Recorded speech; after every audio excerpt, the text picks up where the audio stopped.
He tried to describe what it was like to be on death row to me. And he was charged for 3 counts of murder and 3 counts of attempted murder. He was eventually sentenced to death. I think he was scheduled to die in September of 2010. Crowlin, Assistant State Public Defender, argues, first, she says eyewitnesses were mistaken. Third, Keith has a strong alibi, including 4 witnesses who vouch for him. I believe with 100% in my opinion, that he's an innocent man. Kim Kardashian is trying to free a convicted murderer. Kevin Keith killed 3 people back in 1994. He tried killing 3 more, but those victims survived. Kevin was later sentenced to death, but he was able to get out of it. Now he sits in jail as Kim Kardashian steps in to fight his battle. The survivors of Kevin's attack claim that he's guilty and deserves death for what he's done. It doesn't seem like a good idea for Kim K to use all of her power to free a killer. So let's get into it. I've been eating so well lately thanks to HelloFresh, and they've been a big part of my fitness journey. HelloFresh offers a variety of meals to make it easier for you to reach your goals. They have veggie, pescatarian, and fit and wholesome options, and plus you can always customize. It's super convenient because my meals show up right to my door. This week I am eating the Gouda Vibes burgers, sheep pan Monterey Jack unfried chicken, and the meatloaf a la mom, which was so tasty. HelloFresh is great for someone who's trying to save time, money, and lessen their stress. I whipped up these Gouda Vibes burgers in 30 minutes. I learned so much by making this meal. The step-by-step instructions were so helpful, and the tomato jam that went on top of these burgers were delicious. If I went and purchased this meal at a restaurant, it would have cost a lot more, but that's why HelloFresh is so great. They provide you with everything you need to make each meal. This can cut back on food waste because everything is proportioned correctly for you and your family. Plus, life is just easier when HelloFresh has already done the majority of the work. So go to HelloFresh.com and sign up using code SLOAN65, SLOAN 65 for 65% off plus free shipping. This is a great deal, and it's time to put yourself first. So go and sign up and use my code. Thank you, HelloFresh, for sponsoring this video, and enjoy. So Kim Kardashian is using her platform to free a convicted killer who murdered 3 people back in 1994. Well, there was a murder that took place in a small rural, basically white town called Bucyrus, Ohio. My brother was convicted in their judicial system. In this video, we're going to talk about the relationship between Kevin Keith and Kim Kardashian, because Kevin was charged with some horrendous crimes that Kim claims never happened. Kevin Keith was convicted of killing 3 people in Bucyrus back in 1994. Police say it was a revenge act. Keith had been arrested for selling drugs weeks earlier. So back in 1994, Kevin was charged with killing his ex-girlfriend, her 4-year-old daughter, and her aunt Linda. He has been in prison for 28 years for this crime, but now people are talking about his situation all over again because Kim is coming out with a Spotify exclusive podcast where she dives right into his case. The case of Kevin Keith is deeply twisted and incredibly heartbreaking from all sides. In Ohio, man has been sentenced to death. It sounds straightforward at first. 3 counts of murder for allegedly killing 3 members of the Chapman family. But the deeper we go, the more the reported events are called into question. State defense attorneys say new evidence clears him. Did you do this? I could never commit a crime like this. Never. There are so many twists and turns in your case and so many things that just make no sense. So that was the trailer for Kim's podcast, and it's really all about Kevin Keith and his story. So the podcast is supposed to expose police corruption, like covering up a crime, and Kim claims that she wants to shake shit up and to make noise with this new project. This sounds like a good idea in theory, if this man Kevin is innocent, but if he's not, then Kim is using her entire platform to try to free a guilty man, and that's the major problem problem here, because people have come forward and have claimed that they weren't ever contacted by Kim and they saw this man murder these people. Before we get into the witness testimonies, I want to go ahead and talk about what happened back in February 1994, because like I said, he was charged with killing his ex-girlfriend Marchelle, her daughter, and her aunt Linda. And it actually turns out he wasn't trying to go after his ex-girlfriend, but his ex-girlfriend's brother named Rudel. Rudel actually was a police informant, so someone who we would call a rat. They go to the police and they snitch on people for doing bad things, like Kevin, because he was maintaining a drug ring and supposedly he was snitched on. So Kevin was mad that his ex-girlfriend's brother Rudel went and snitched on him to the police, and he wanted revenge. So he decided to go to his ex-girlfriend's house and unleash hell. On February 13th, 1994, a gunman entered apartment 1712B of the Bucyrus Estates complex. He killed 3 people and severely wounded 3 others. 3 of the victims were children. Here are the obituaries for Marchelle, Linda, and her daughter. Her daughter was so young and so cute, and they did not deserve to die in such a tragic way. But those who unfortunately died that day weren't the only people in the house, because there were 2 people who ended up being shot by Kevin and survived. Their names are Quintina and Quentin. They are actually Marchelle's cousins, and they were only 6 and 4 years old at this time. So they were literally children thrown into this horrific moment where they watched their cousins and family members be shot by this man. Well, now the cousins are in their early 30s and they are shocked to see that Kimberly would put out a podcast like this where she's defending a man that they witnessed murdered people. They claim that she did not contact us not one time. If she wants to get involved with her big platform, she should come and meet us face to face. Even though Quinita and Quentin survived the incident, they did not go unscathed. They were both shot in the stomach by the murderer.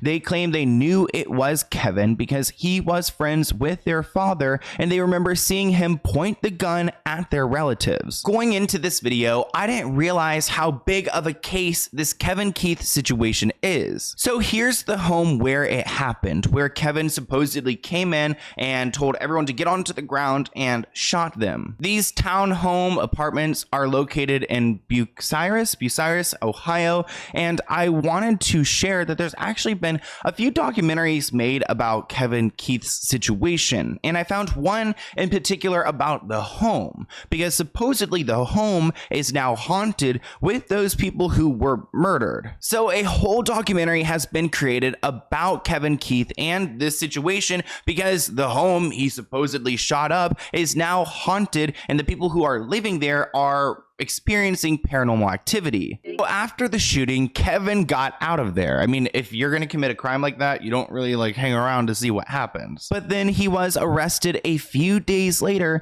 and at that point he thought he was being picked up on drug charges. Quinita and Quentin's older cousin Rudel was a police informant, and the prosecution argued that Kevin went to the home looking for Rudel to punish him after he had snitched on Kevin for dealing drugs. I don't know why Kevin would think that Rudel would be at Marchelle's home, but at this time, Marchelle was in the home with her 4-year-old daughter, her aunt Linda, her cousins, and then we have Marchelle's new boyfriend, Rick Warren. Quentin claims that they were scared of Kevin. I was scared of him. He was big. He came in asking for a glass of water and that he was looking for Rudel. He quizzed his ex-girlfriend on her brother's whereabouts and then wanted more water. He asked for many glasses of water, says Quentin. When he realized the snitching Rudel wasn't at Marchelle's home, he pulled out a gun from his bag. At that point, he probably felt really frustrated that Rudel wasn't there, and he decided that, you know what, I want to go ahead and shoot up his family. Kevin first pointed the gun towards the young daughter of Marchelle's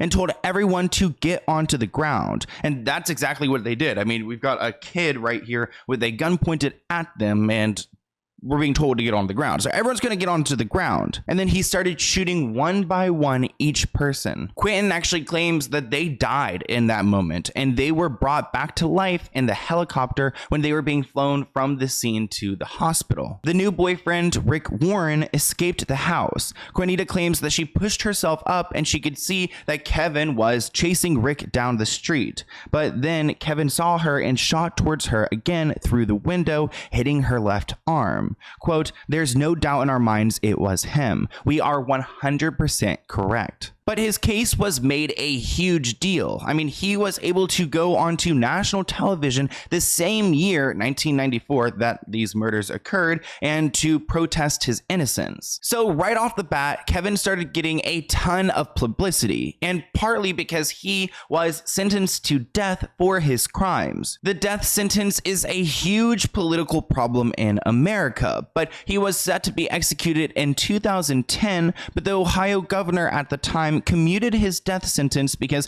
there were important questions that remained in this case. When the governor did this, everybody was talking about it. I mean, Kevin's picture was all over the news, and the families who were associated with these victims were really outraged because they feel like he should be in jail for what he did. Now let's get into what Kevin has to say about this, because at this time he claimed that he wasn't even near Marchelle or her home. He was actually at his aunt's house, and there were multiple family members who corroborated his story.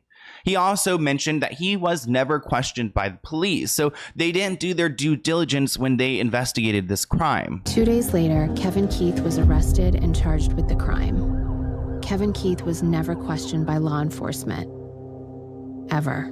I mean, that's a major red flag that he wasn't ever questioned by police, but it doesn't mean that he's innocent, but it does help his situation, plus the amount of public support he has received. There's a public defender named Rachel who continues to fight for a case review into Kevin Keith's charges. Defense attorneys say new evidence clears him. The Ohio Parole Board must recommend, and Governor Strickland must grant clemency for Mr. Keith. Any other result would be irreversible, sickening, and a tragic mistake. So Kevin's advocates believe that he's innocent because there's no physical evidence linking him to the crime, and because of how quickly he was charged and convicted. Throughout the years, there have been waves of media pushing Kevin's innocence. For example, in that documentary, they went to the crime scene looking for paranormal activity. And in this scene, they speak to some of the spirits in the home, and they get their opinion on whether Kevin is guilty or innocent. Not one for paranormal activity, but I guess the spirits have spoken. I do want to mention that public defender named Rachel has really been advocating for Kevin, and she claims that she knows that he's innocent because of evidence she's been able to gather. Rachel Troutman, assistant state public defender, argues, first, she says eyewitnesses were mistaken. Second, another suspect has now admitted they were paid to do the shooting. Third, Keith has a strong alibi, including 4 witnesses who vouch for him. And fourth, there is no DNA evidence linking Keith to the crime. When I first watched that clip, I was like, wait, hold up. There's someone who's admitted to being paid to have committed these crimes? Like, who is this person? I mean, that would mean that Kevin is innocent. I wasn't able to find anything on this person who had supposedly admitted that they were paid off to commit these murders, but I did find a statement from the Death Penalty Information Center, which is like a government ran website. The only mention I find of this is right here. There is brand new evidence, never heard by a jury, shows that another man admitted he was paid to commit the crime for which Kevin was supposed to be executed for. That piece of information really rubs me wrong because first off, who's this man and why don't we talk about him? Like, who's this person who's admitted to the crime? Why haven't they been questioned? Why haven't they been charged? Like, I don't understand how this little bit of evidence just kind of sneaks on by and we don't really question who is this. And because of all of this public support, people really have joined Kevin's side, and they believe that he's truly innocent. I mean, the people who live in the home now, who are supposedly communicating with those spirits, even claim that they feel like he's innocent of these crimes. So we've got public defenders like Rachel who's supporting Kevin. We've got the people who are living in the home with these spirits supporting Kevin. And then we've got his brother, who has continued to be outspoken about this case because he wants to see his brother out of jail. I was convicted on paper. There was never any physical evidence. And they went out there and found those documents. Keith's brother Charles helped deliver 10,000 signatures to Governor Ted Strickland Tuesday, urging him to stop next month's planned execution. So Kevin's brother Charles has done a lot to try to save him, and I question why he's so motivated. I mean, he must really believe that his brother had nothing to do with this. People have asked me, how Kevin's doing. I says, well, when you're innocent, you don't have to lay there and continue to relive the crime. Most criminals have to go in and relive their crime, and they know that they're guilty. This is something that he has not had to do. Ohio's parole board hears Keith's case Wednesday morning. So Charles believes that his brother was wrongfully convicted, and a lot of people who live in this small town still believe that Kevin is innocent. And sit and think about him sitting there in prison, and he shouldn't be. It's all a cover-up. I know it's all a cover-up. I guess it's telling that Kevin continues to fight for his freedom, because if he had committed these crimes, you would think that maybe he would accept it and kind of give up. Kevin has unsuccessfully appealed his conviction multiple times. The Supreme Court turned down his request for them to review it. So Kevin hasn't had much luck, and some people are starting to point at the police department and blame them for corruption because they never held a proper investigation. All white jury.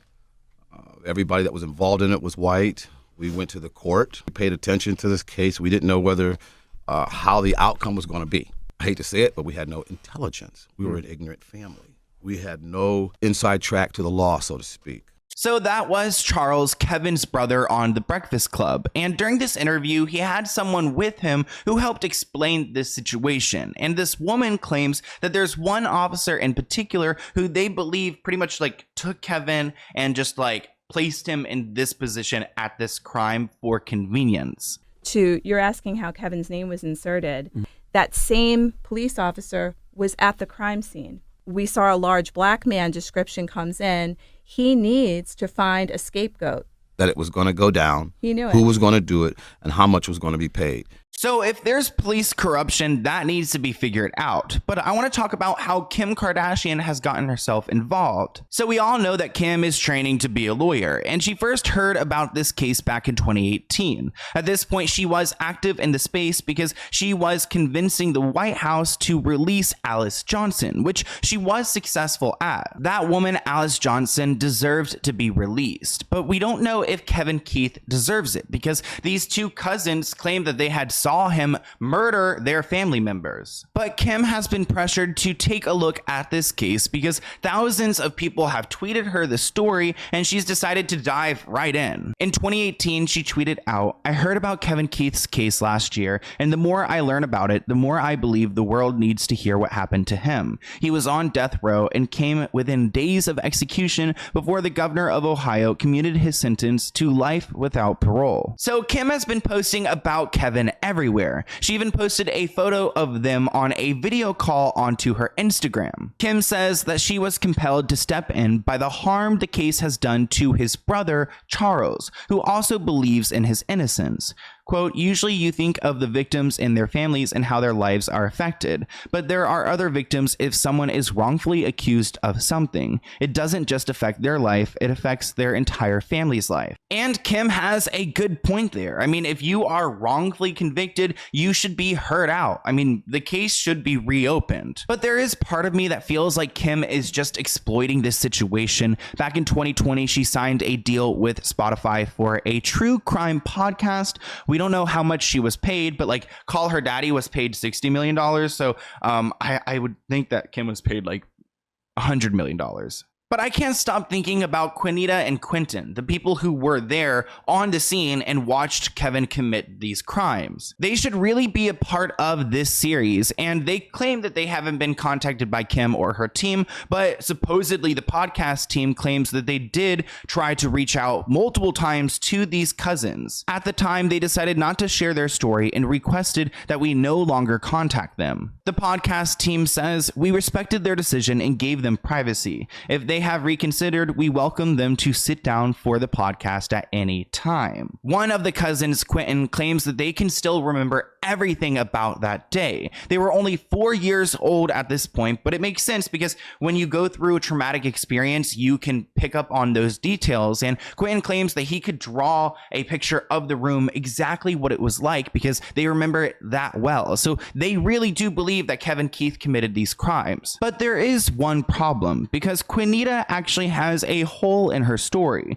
She was 6 years old and supposedly she called the killer Bruce. She described the shooter as her daddy's friend Bruce, and she also failed to pick Kevin out of a police lineup. Kim highlighted these two facts to reiterate why she thinks Kevin's innocent. So it's really Quinita's word against Kim's word. But Quinita says that she had just come out of surgery when she made the comment at age 6, and that she was scared and confused. "I was terrified of being questioned. I'm in the hospital. I just had surgery and it was a mistake." I mean, keep in mind, she was shot in the stomach and I guess the left arm as well. So she's 6 years old. She's probably on a bunch of like drugs and medicine. Like that's probably not the best time to go and question someone. Quinita's mother, Joyce, later explained to police that Quinita often confused Bruce with Kevin and that it was indeed Kevin who opened fire on them. You guys may remember that Marchell had a new boyfriend named Rick Warren when this happened. He fled the scene of the crime and he has not spoken publicly about the shooting since. We're not sure if he's going to end up on Kim's podcast, but there's a chance. I'm not picking a side when it comes to this story, but I must acknowledge how corrupt our system can be. And the fact that this man was close to execution is not okay, especially because we're still so uncertain on whether he committed the crimes or not. So how are you going to execute someone when there are still so many questions left? And I found this clip from the Breakfast Club interview where they claimed that they had spoken to Kevin, I guess like a week earlier, about what it felt like to almost be executed, and I cannot imagine what he was going through. We were just at the prison seeing Kevin last week, and he tells this story. He tried to describe what it was like to be on death row to me, and it's kind of like the Sports Illustrated swimsuit calendar. Everyone's got a month. He goes, "My month was September." At the end of the day, nobody should be wrongfully convicted, but also, I mean, you would hope there's no murders and homicides and gun shootings and all of that. So, I mean, if he did commit this crime, then he needs to serve his time. But if he didn't, then there needs to be some resolution here. There is a lot of information on both sides of this, and I kind of believe Quinita and Quentin. Like, why would they make this up? It was a really traumatizing experience. I mean, granted, they were like 4 and 6 years old, so like maybe they don't remember it correctly, but I feel like putting Kim Kardashian on like Kevin's side is just like insane. Like it's a catalyst to push the narrative that Kevin is innocent, and if he's not, then what is Kim doing? She's freeing a murderer. But I want to hear what you guys think in the comments below. There's a lot to unpack here. Here's my email if you have any other video ideas for me, and I'll see you in a new video soon. Bye guys.